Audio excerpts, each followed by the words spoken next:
January 7, 1945.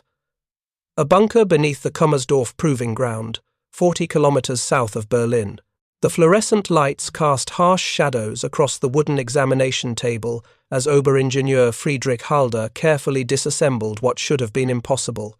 His hands trembled slightly, not from the cold that seeped through the concrete walls, but from the realization slowly crystallizing in his mind. Before him lay an American artillery shell Fuze, one of 20,000 captured during Germany's desperate Ardennes offensive 3 weeks earlier.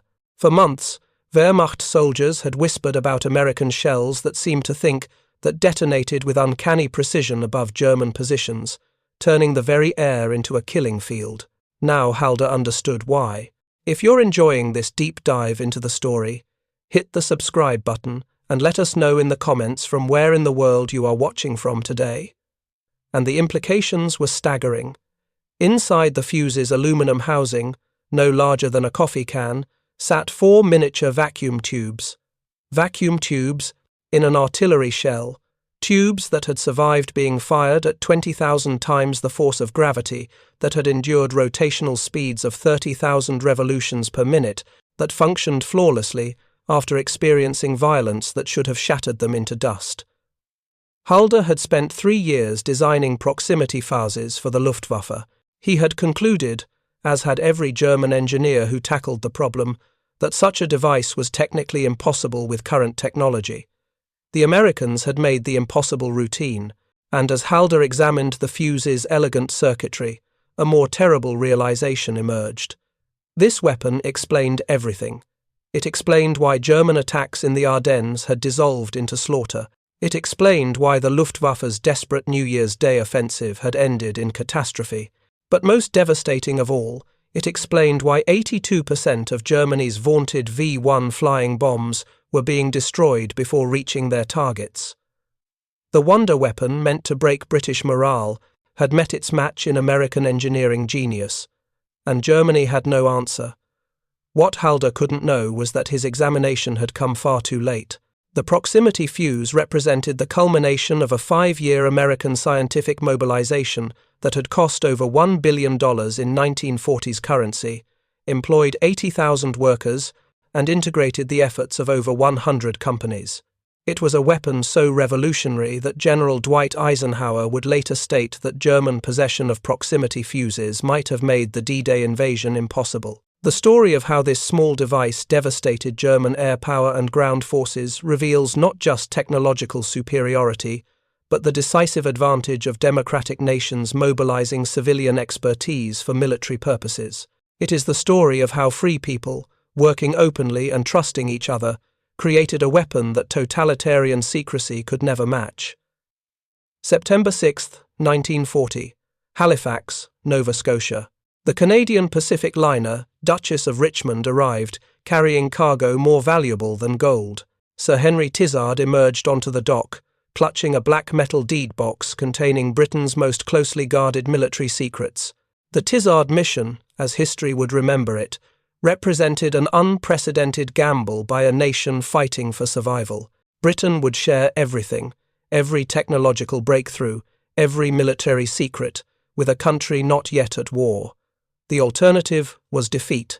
The delegation assembled in Washington on September 12th, taking residence at the Wardman Park Hotel.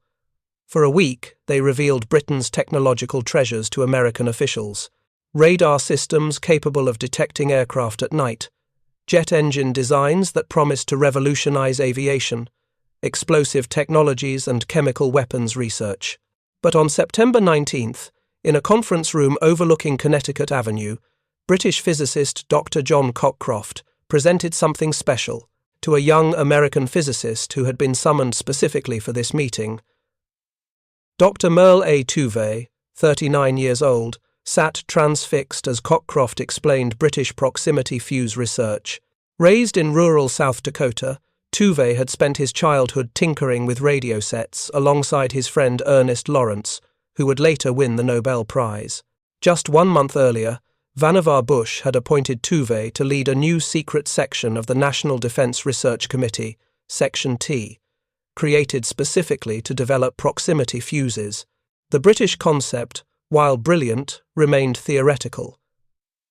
British scientists William Butemant and Edward Shire had conceived the idea in 1939 while working at the Air Defence Establishment. The brutal mathematics were undeniable. During the First World War, anti-aircraft gunners had fired an average of 8,500 shells for each enemy aircraft destroyed. By 1939, with planes flying faster and higher, the ratio had worsened. Britain's survival in the coming air war depended on dramatically improving these odds. The solution seemed simple: a shell that could detect approaching aircraft using radio waves and detonate automatically at the optimal distance. But the technical challenges appeared insurmountable. The fuse would need to survive being fired from a gun at forces exceeding 20,000 times normal gravity. It would need to spin at 30,000 revolutions per minute. It would need to operate in temperatures from -50 to +100 degrees Fahrenheit, and it would need to maintain the sensitivity to detect aircraft 70 feet away while doing all of this. British scientists had constructed prototypes by June 1940, testing them in unrotated projectiles, essentially rockets, against balloon targets. The tests proved the concept viable, but revealed the crushing technological challenge. No existing electronic components could survive the violence of being fired from a gun. The solution would come from across the Atlantic, delivered by one of history's most important scientific missions. But Cockcroft was honest about British limitations. They lacked the industrial capacity and resources to pursue the massive development program required. America, with its vast industrial base and protected geography, represented the only hope. Fuze left the meeting with a mission that would consume the next 5 years of his life and mobilize the entire American electronics industry. The challenge seemed impossible. The solution would require innovations that didn't yet exist, manufacturing techniques never before attempted, and a scale of production that defied comprehension. December 1940. Department of Terrestrial Magnetism, Carnegie Institution, Washington, D.C. The mansion at 5241 Broad Branch Road had been transformed into the nerve center of America's most secret weapons program. Fuze had assembled a team that would reshape warfare. Richard B. Roberts, a nuclear physicist who had worked with Niels Bohr; Henry H. Porter, an expert in acoustics; Robert B. Broad, who had studied cosmic rays; Lawrence Hafstad, a specialist in nuclear physics; Lloyd Berkner, a pioneer in ionospheric research; and a 26-year-old physicist named James Van Allen, whose later discovery of Earth's radiation belts would make him famous, but whose wartime contribution would remain classified for decades. The challenge they faced defied every assumption about electronics. A proximity fuse would need to be a complete radar system: transmitter, receiver, amplifier, and detonator compressed into a space smaller than a coffee can. It would need to generate radio waves, detect their reflection from targets, process the signal, and trigger detonation, all while experiencing forces that would destroy any conventional electronic device. Van Allen took on the most fundamental challenge: creating vacuum tubes that could survive being fired from a gun. Traditional vacuum tubes, with their delicate glass envelopes and fragile filaments, shattered at forces of just 100 times gravity. The proximity fuse would need to survive acceleration 200 times greater. The breakthrough came through obsessive experimentation. Van Allen and his team tested tubes by dropping them from buildings, firing them from compressed air guns, and subjecting them to extreme vibration. They discovered that embedding tubes in wax could protect the glass from shattering. They redesigned internal components to eliminate resonance that caused catastrophic failure under acceleration. The tubes they created were engineering marvels.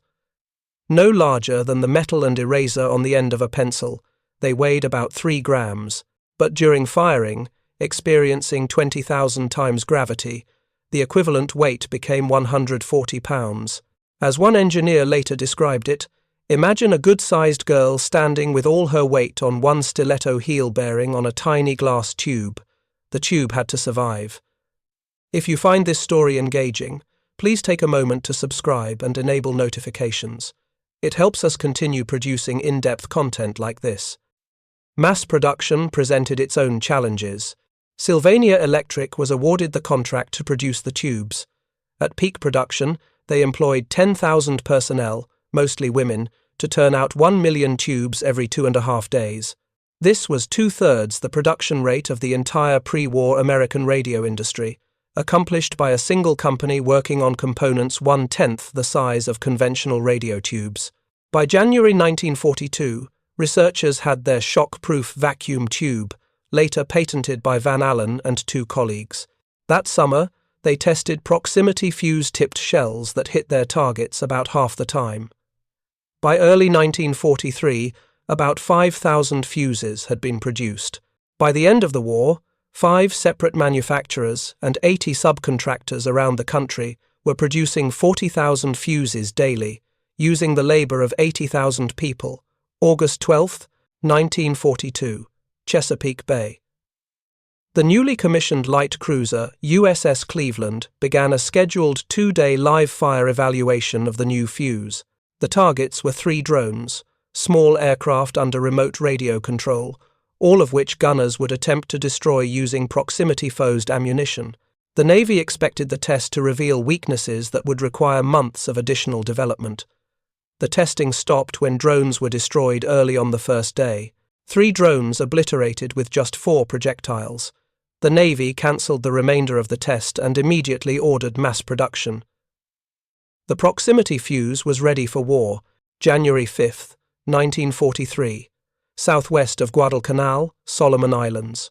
4 Japanese Aichi-D, 3 dive bombers, called VALs by Allied forces, surprised a U.S. Navy task force operating in the dangerous waters around the embattled island. Though slow and obsolete, the D-3A remained a threat due to its accuracy and durability. One scored a hit on the attached New Zealand light cruiser Achilles before the group broke off its attack. Almost as an afterthought, anti-aircraft gunners aboard the cruiser USS Helena unleashed a cursory barrage on the departing VALs. Helena's AA defences comprised a dozen 5-inch guns plus short-range 20 and 40mm guns. 2 5-inch salvos downed one of the VALs without directly hitting it. Instead, at least one of Helena's shells passed close enough to the dive bomber to detonate and fatally damage the aircraft with a blast of shrapnel. Lieutenant Red Cochran, commanding the aft 5-inch battery, had just achieved the proximity fuse's first combat kill. The weapon that would save thousands of Allied lives had announced itself to the world, but its most important test still lay ahead, against a weapon that threatened to break British morale and perhaps change the course of the war. June 13, 1944, Bethnal Green, London. Just after 4 in the morning, the skies to the south exploded with the sound of anti-aircraft guns. As air raid sirens wailed, civil defence crews watched in disbelief as a lone aircraft streaked across the skyline at lightning-fast speed. Searchlight crews struggled to keep the small target illuminated as gunners poured flak into the pre-dawn gloom. Eyewitnesses reported that the strange plane's sputtering engine suddenly cut out over northeast London, at which point the tiny dart-like craft fell from the sky and exploded in a fireball. It came down on the borough of Hackney. 6 residents were killed in the blast.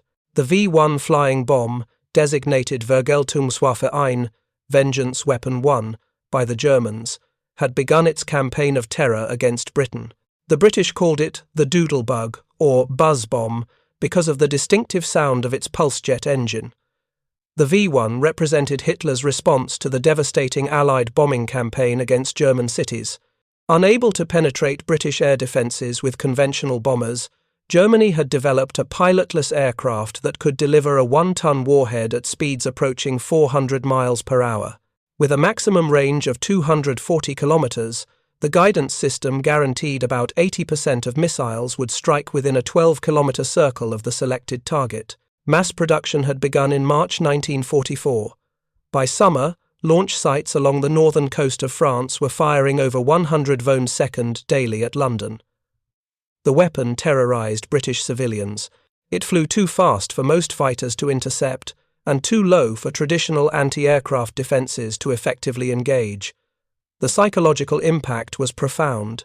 Unlike conventional bombing raids that gave warning, Vohm's second arrived randomly day and night.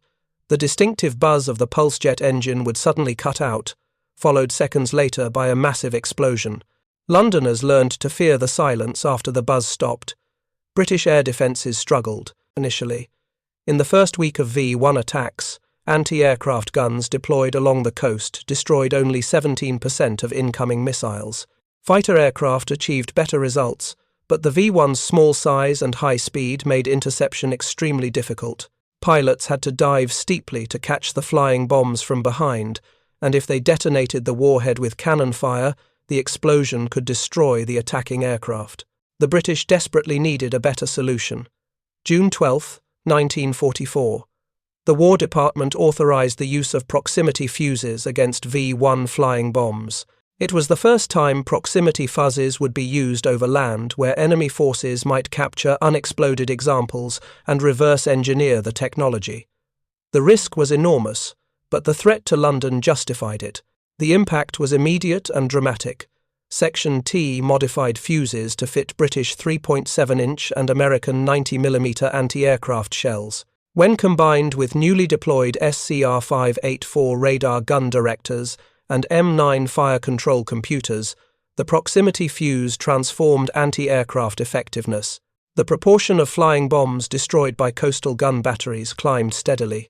17% in the first week, 40% by mid-July, 60% by late August, 74% in the last week of August. And on one extraordinary day, 82% of all Vohm's second launched against England were destroyed by anti-aircraft fire using proximity fuses. The rate improved from thousands of shells required to destroy each V-1 to just 100 shells per kill. The weapon that Hitler had counted on to break British morale had met its match. British Prime Minister Winston Churchill later stated, "These so-called proximity fuzzes, made in the United States, proved potent against the small unmanned aircraft with which we were assailed in 1944. The V-1 threat, while never completely eliminated, had been largely neutralized by American technology. September 4, 1944, Antwerp, Belgium, the British 11th Armoured Division captured the vital port, critical for supplying the overland advance into Germany. Hitler immediately ordered a new V-1 campaign against Antwerp. Over the next 5 months, Germans launched approximately 2,500 V-1 flying bombs and V-2 ballistic missiles aimed at destroying the vital port. When the Germans adjusted Vohm's second to fly as low as 1,200 feet, making interception vastly more difficult, APL physicists quickly designed modified fuses for British and American anti-aircraft shells to counter the threat. The devices were rushed into production at the Crosley factory in Cincinnati, Ohio. British Prime Minister Winston Churchill authorized a special flight of Lancaster bombers to transport the fuses from Cincinnati to Europe. The move paid off spectacularly. A single anti-aircraft battalion in Antwerp destroyed 48 of the first 75 Vohn. Second they encountered, a 64% kill rate achieved almost immediately.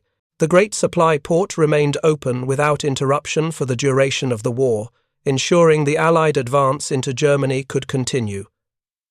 December 16, 1944, 0530 hours, the Ardennes forest.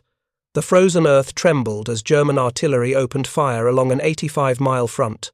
Operation Wacht am Rhein, Watch on the Rhine, Hitler's last desperate gamble to split the Allied armies and recapture Antwerp, had begun. 200,000 German soldiers, 1,000 tanks, and nearly 2,000 artillery pieces, all masked in secret through the fog-shrouded Ardennes, surged forward against thinly defended American positions.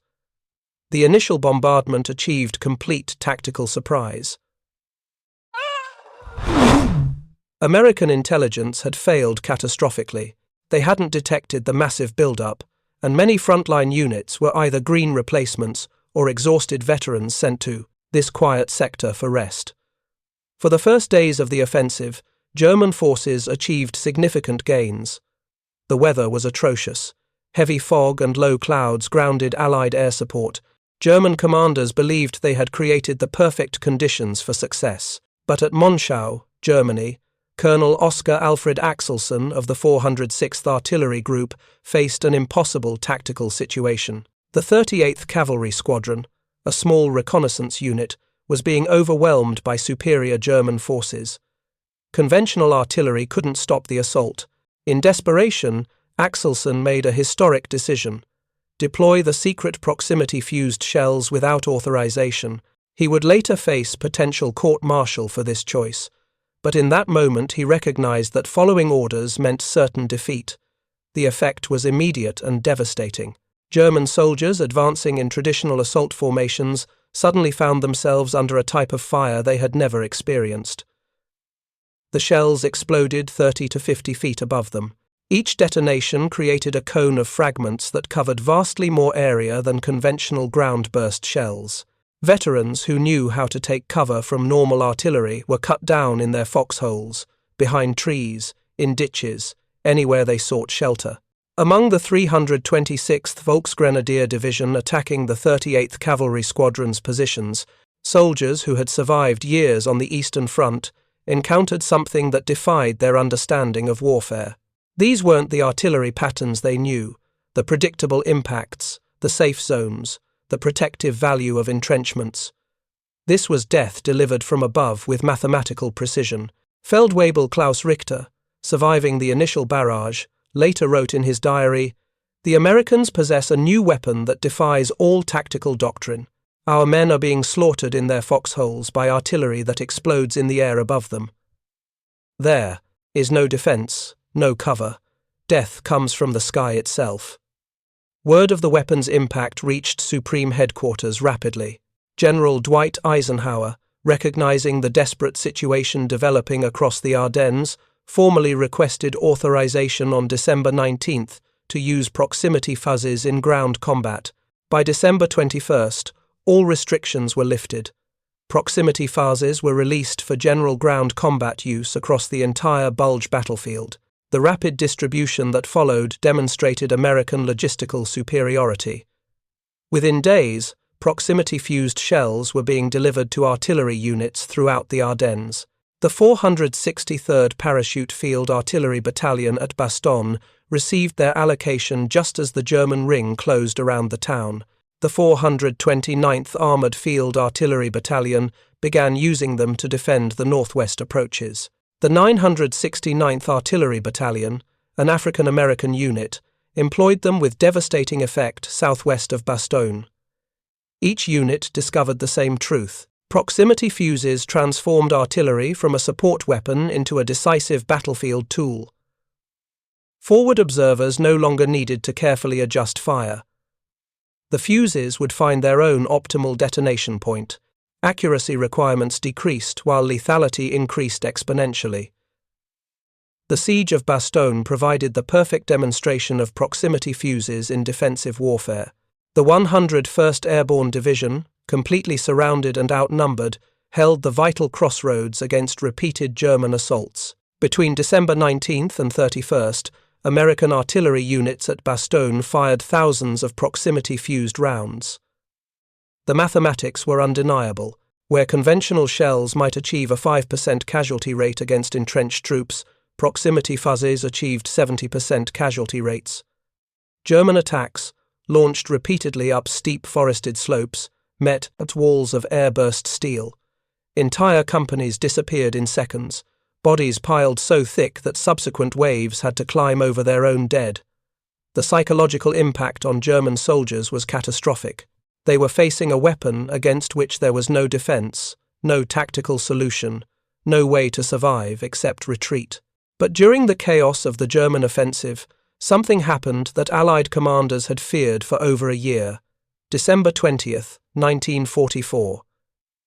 Near Bullingen, Belgium, German forces overran an American ammunition depot. Among the captured supplies were approximately 20,000 proximity fuses for artillery shells. The Allies' worst nightmare had materialized. The secret was out. At Wright Field in Ohio, a panicked response began. Winfield Salisbury, an engineer who had been developing a theoretical jammer for proximity fuses, suddenly found his project elevated to highest priority. 200 jammers were quickly constructed and installed in American bombers in England. Plans were drawn up to deploy them immediately should German forces begin jamming Allied proximity fuzes. The jammers were never needed, because when German engineers finally examined their captured treasure in early January 1945, they reached a conclusion that would prove decisive to understanding why Germany had lost the technological war. January 7, 1945, Kummersdorf Proving Ground. Oberingenieur Friedrich Halder had spent 72 hours methodically disassembling the American fuses. His team had X-rayed them, tested their circuitry, measured every component.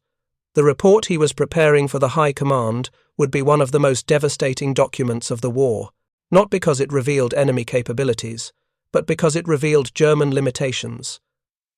The fuse before him contained miniature vacuum tubes that had survived 20,000 times the force of gravity, tubes that functioned flawlessly after experiencing violence that German engineers had conclusively proven was impossible to survive. Halder had personally led Germany's radio proximity fuse program from 1941 to 1943. His team, along with over 30 other German proximity fuse projects using acoustic, electrostatic, infrared, and radio principles, had attempted to solve the same problem. Every project had reached the same conclusion.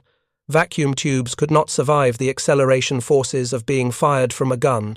The glass would shatter, the filaments would break, the internal components would suffer catastrophic failures from microphonic effects. It was physically impossible. Therefore, any device that appeared to be a radio proximity fuse but used vacuum tubes must be something else. Perhaps a propaganda device, perhaps a decoy to mislead German intelligence. Halder's report stated this conclusion explicitly. The captured American fuse appears to utilize vacuum tube technology in a manner that our extensive research has proven to be technically impossible. We conclude that either our fundamental understanding of the acceleration forces involved is incorrect, or the device represents some form of deception.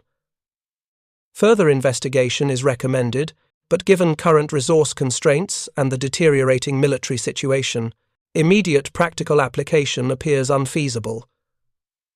The German engineers had captured the secret weapon that was systematically destroying their forces. They had examined it in detail, and they had concluded it couldn't possibly work the way it appeared to work, because they had already proven such a device was impossible. The assumption of impossibility, born from years of failed German research, prevented them from recognizing the revolutionary breakthrough before them. This cognitive failure had profound consequences, because while German engineers puzzled over captured American fuses, those same fuses were systematically destroying German air power and ground forces across multiple fronts. January 1st, 1945, 09:15 hours. Across the Low Countries, the Luftwaffe launched Unternehmen Bodenplatte, Operation Baseplate. 900 German fighters launched a surprise attack against Allied airfields. It was the Luftwaffe's largest and most desperate gamble, throwing nearly every operational aircraft into a single massive strike. The Germans achieved tactical surprise. Hundreds of Allied aircraft were destroyed or severely damaged on the ground. But returning German pilots met walls of proximity-fused anti-aircraft fire. The same technology that had devastated V-1 flying bombs now turned against manned German aircraft.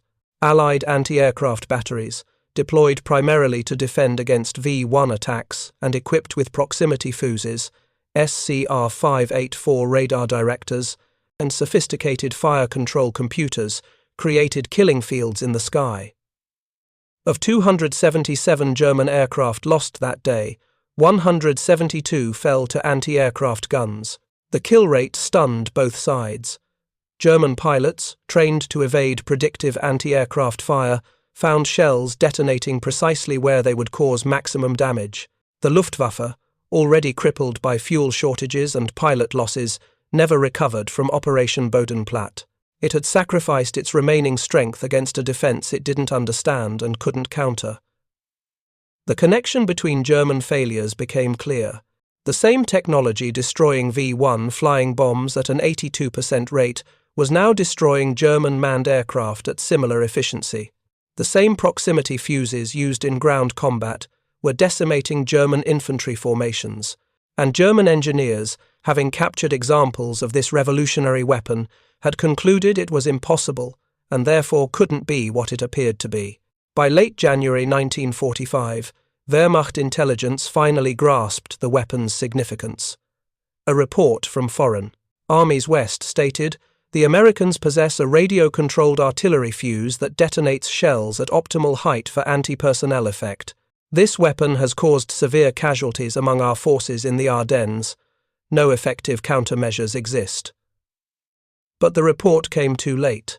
The Battle of the Bulge ended January 25, 1945, with German forces in full retreat. Hitler's last offensive had cost Germany approximately 100,000 casualties while achieving nothing. American losses totaled 75,000, including 19,000 killed. General George S. Patton, whose Third Army had driven to relieve Bastogne, wrote to the War Department, "The new shell with the funny fuse is devastating. We caught a German battalion which was trying to get across the Sauer River with a battalion concentration and killed by actual count 702. I think that when all armies get this shell, we will have to devise some new method of warfare. I am glad that you all thought of it first." Field Marshal Gerd von Rundstedt, commander of the German forces in the West, later testified, "The proximity fuse was decisive. Our attacks broke down not because of American courage, though they fought well, but because of artillery that seemed to have eyes." General Hasso von Manteuffel, 5th Panzer Army commander, stated, "The American artillery was the terror of our soldiers, especially the new shells that exploded in the air. They caused panic, even among veteran troops." The statistics tell the story with brutal clarity. 200,000 proximity-fused shells fired during the Battle of the Bulge alone. An estimated 15,000 to 20,000 German casualties directly attributable to proximity-fused artillery, representing up to 20% of total German losses in the battle. The weapon achieved 5 to 10 times greater effectiveness than conventional ammunition while requiring minimal forward observation in the poor weather that characterized the Ardennes fighting. From the Battle of the Bulge, through the crossing of the Rhine into Germany, proximity-fused anti-aircraft fire brought down more than 1,000 German aircraft. In the Pacific theater, the technology proved equally devastating against Japanese aircraft. Pacific theater statistics revealed that proximity fuses proved 3 to 4 times more effective than conventional time. Fuses and night kill ratios increased by 370%. In 1943, naval guns fired 36,370 anti-aircraft rounds. Although only 25% used proximity fuzzes, these accounted for 51% of the kills. The new shells had a lethal fragment area of 3,000 square feet compared to 60 square feet for conventional fuses. Admiral William Halsey had been concerned about Japanese torpedo planes making nighttime attacks on the fleet. With proximity fuses, this threat was largely neutralized, but perhaps most importantly, proximity fuses explained why Germany's V-1 campaign had failed to break British morale or significantly impact the war's outcome. Of the approximately 9,300 V-2 launched against England between June and August 1944, over 7,600 were destroyed by a combination of fighter aircraft, barrage balloons, and anti-aircraft fire.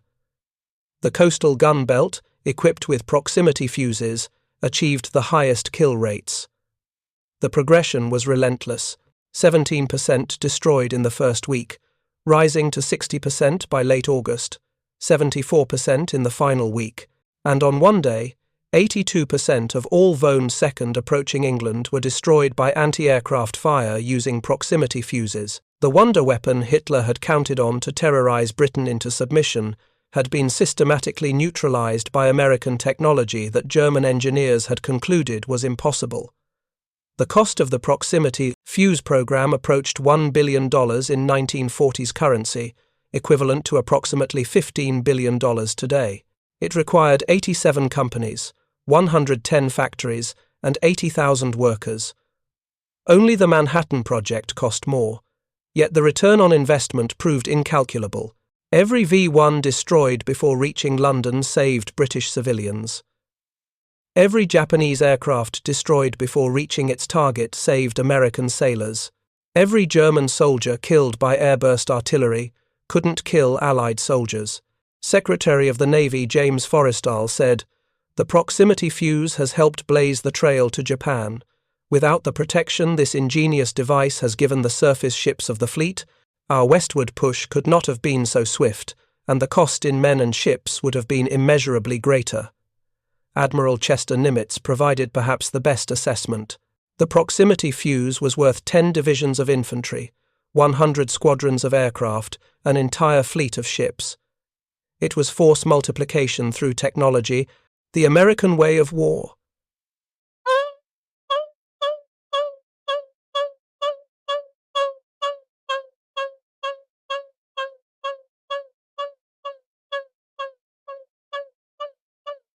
General Dwight Eisenhower gave perhaps the most sobering evaluation.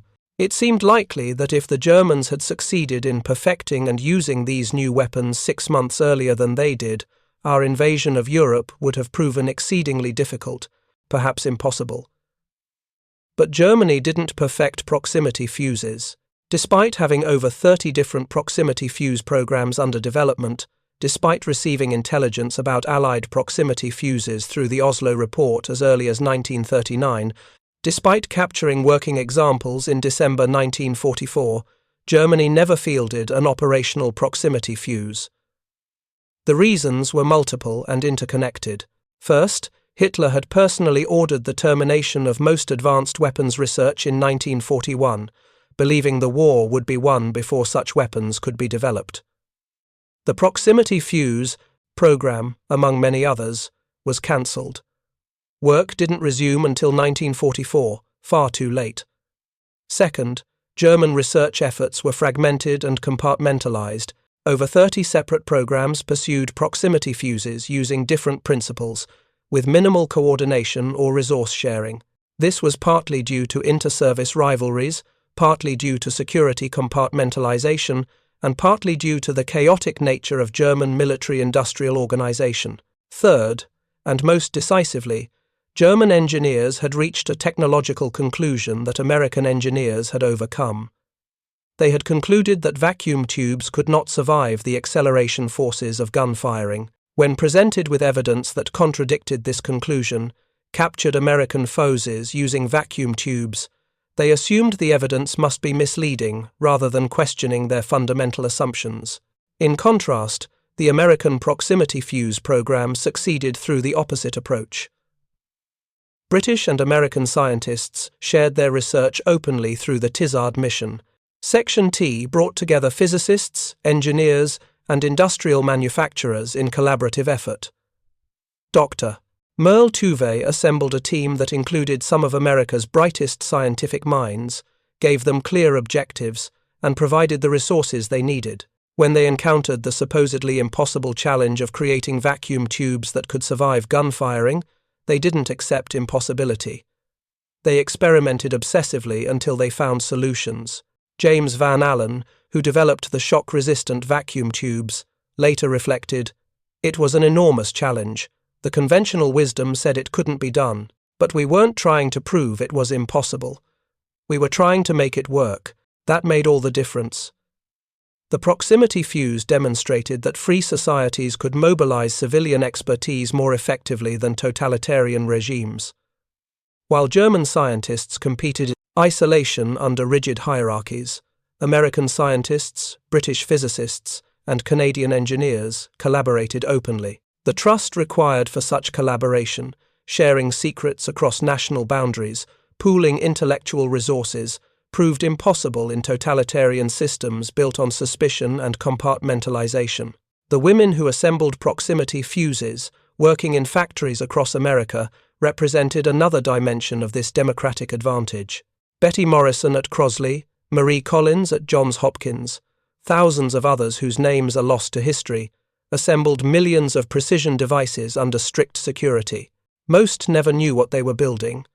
They were told only that it was vital for the war effort, that American lives depended on their precision. They trusted that trust and delivered miracles. The Sylvania plant in Ipswich, Massachusetts, alone produced over 5,683,000 fuses, more than any other location. The women who worked there, searched when they entered and left, forbidden to carry purses, not even told what they were making, sustained the tedious eye-straining work because they understood it mattered.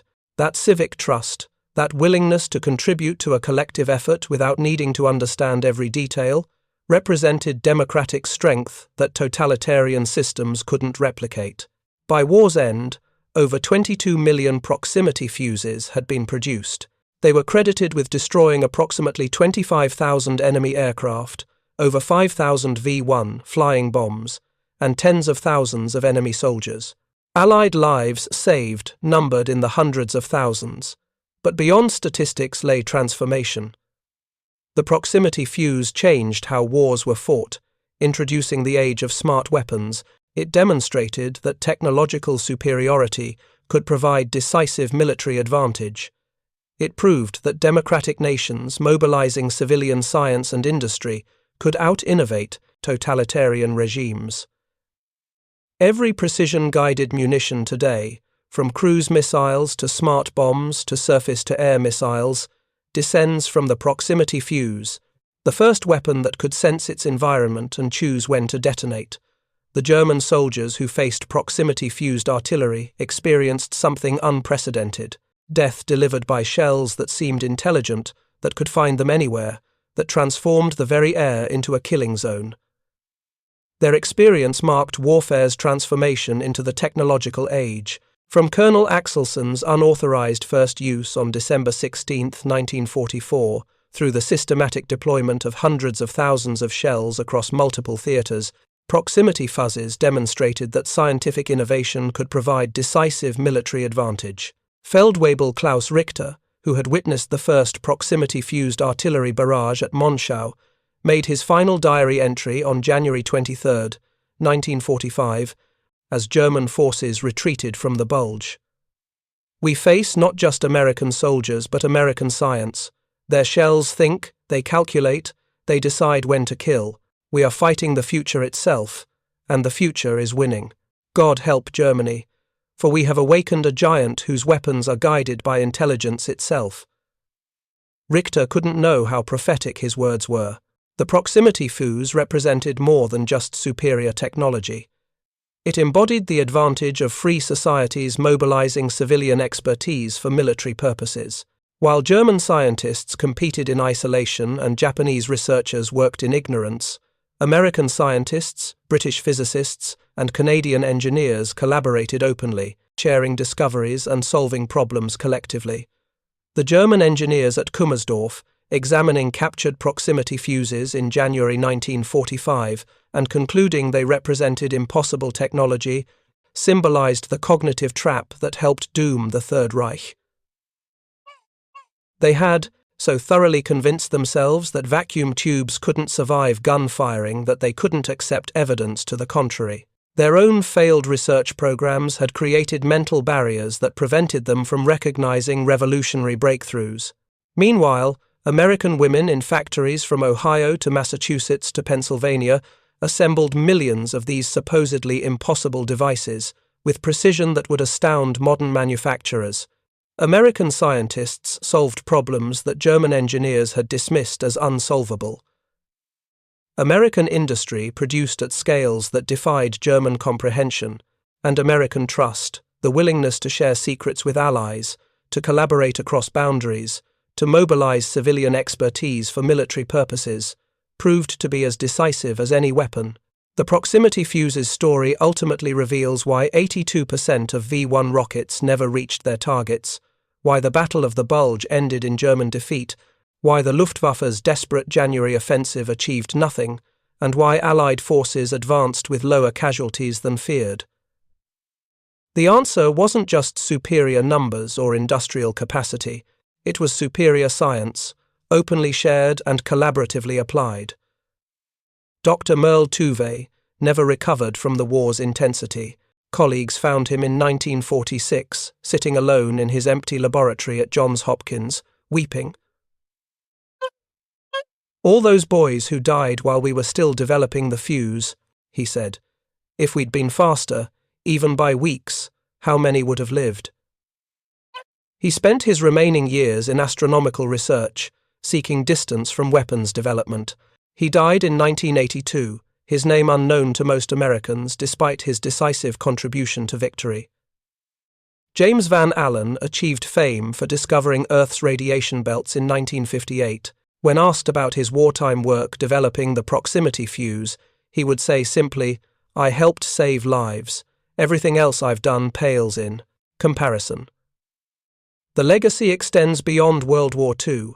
The miniaturized vacuum tubes developed for proximity fuses became foundations for modern electronics. Quality control procedures established for fuse production became industry standards. The organizational methods coordinating hundreds of suppliers pioneered modern supply chain management. The concept of autonomous sensors making decisions became the foundation for all smart weapons. Today, when missiles strike with precision, when anti-aircraft systems destroy incoming threats with near-perfect efficiency, when smart munitions transform warfare, they all descend from that first proximity fuse tested on Chesapeake Bay in August 1942. The revolution begun in desperate hours, when Britain fought alone continues on modern battlefields where smart weapons dominate warfare. From the frozen forests of the Ardennes to the skies over Antwerp, from the waters off Guadalcanal to the approaches to London, proximity fuses rewrote the mathematics of warfare. They proved that technological innovation could overcome numerical disadvantage, that industrial democracy could produce weapons of devastating effectiveness, that the side with superior science would likely prevail. And in a bunker beneath Kummersdorf, German engineers examined these devices and concluded they were impossible. That conclusion, born from failed research and rigid assumptions, represented in microcosm why Germany lost the war, not just because they lacked resources or faced overwhelming numbers, but because they couldn't imagine that what they had proven impossible might have become routine for their enemies. The proximity fuse was indeed the most effective secret weapon of the war, not because it was the most powerful, but because it was used everywhere, continuously, decisively. It was the weapon that thought, and in thinking, it helped thinking, people preserve their freedom to think. Thank you for watching. For more detailed historical breakdowns, check out the other videos on your screen now, and don't forget to subscribe.